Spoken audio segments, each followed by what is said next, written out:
श्रीमन्नारायण नारायण हरि हरि ओम। श्रीमन्नारायण नारायण हरि हरि ओम। ध्रुव देख रहा है कि नारद जी चले आ रहे हैं। दूर से दौड़ करके नारद जी के चरणों में प्रणाम करता है, क्योंकि माता ने कहा था कि पुत्र कोई अगर संत दिखे तुझे प्रणाम करना। जब प्रणाम किए तो नारद मुनि ने अपना हाथ ध्रुव के सर पे घुमाने लगे। बोले, बेटा तुम कौन हो, तुम्हारा नाम क्या है? तो उन्होंने कहा, मेरा नाम ध्रुव है, मैं उत्तानपाद का पुत्र हूँ। बोले, राजा उत्तानपाद? बोले, हाँ। बोले, रे रे रे रे बताओ तुम जंगल में क्या रखड़ क्यों घूम रहे हो, क्या बात है? तो उन्होंने कहा कि नारद जी आप तो अंतर्यामी हैं, सब आपको हाल विदित है। मैं भगवान को प्राप्त करने के लिए तपस्या करने के लिए निकला हूँ।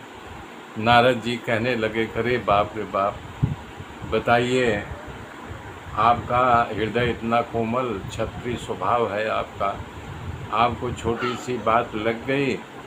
अरे ये तो संसार है, संसार में कभी कभी सुख कभी दुख। आप तो बालक है, आपको दुख सुख के क्या लेना देना। आपको इस प्रकार घर छोड़ करके नहीं निकलना चाहिए। तब ध्रुव जी कहते हैं कि बाबा, ये जो आप दवा बता रहे हैं वो संसार में फंसे हुए लोगों के लिए है, हमारे लिए आपकी दवा काम नहीं करेगी। और ये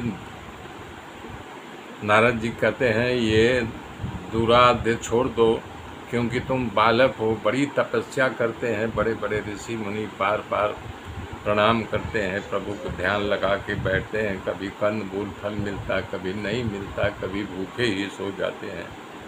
बेटा तुम छोड़ दो, ये खोटी है, छोड़ दो। ये जंगल का मार्ग है, यहाँ हिंसक प्राणी रहते हैं, तुमको खा जाएंगे। वापस चले जाओ, जब तुम्हारी उम्र हो जाए तब तपस्या करने आओ। चलो मैं तुम्हें घर तक छोड़ आता हूँ। हे पुत्र, विधाता के विधान से जो सुख प्राप्त हो उसमें खुश होकर के रहना चाहिए। तुम भाग आए हो, ये अच्छी बात नहीं है। बेटा अच्छा तो यह है कि संसार में कोई कम गुणवान, कोई ज़्यादा गुणवान या किसी से कुछ गुण ही नहीं होता, परंतु कभी भी किसी के साथ द्वेष नहीं करना चाहिए।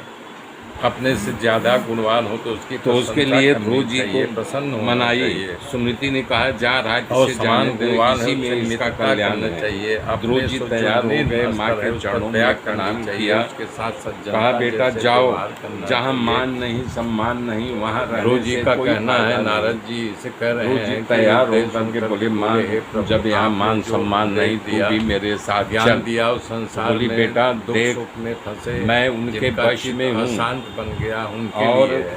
वो हमारे पति हैं, वो चाहे हमसे दासी से भी निम्न समझे, लेकिन उनकी सेवा करना हमारा फर्ज है और पूरी निष्ठा से उनकी सेवा आपने जो दवा बताई कितना सुंदर विचार है, परंतु दवा संसार के रोगियों के लिए। माता को प्रणाम करने के लिए क्षत्रिय स्वभाव मिला है, इसलिए मेरी दूसरी माता ने जो कड़वा वचन कहा है, इसलिए आपका बोध नहीं मुझे लगेगा।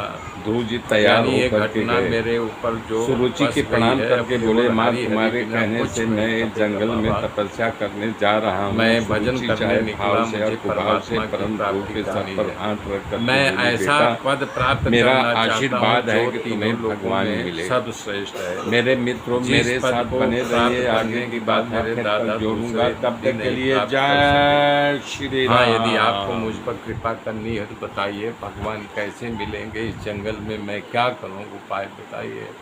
मेरे मित्रों मेरे साथ बने रहिए, आगे की गाथा फिर कल जोड़ूंगा, तब तक के लिए जय श्री राम।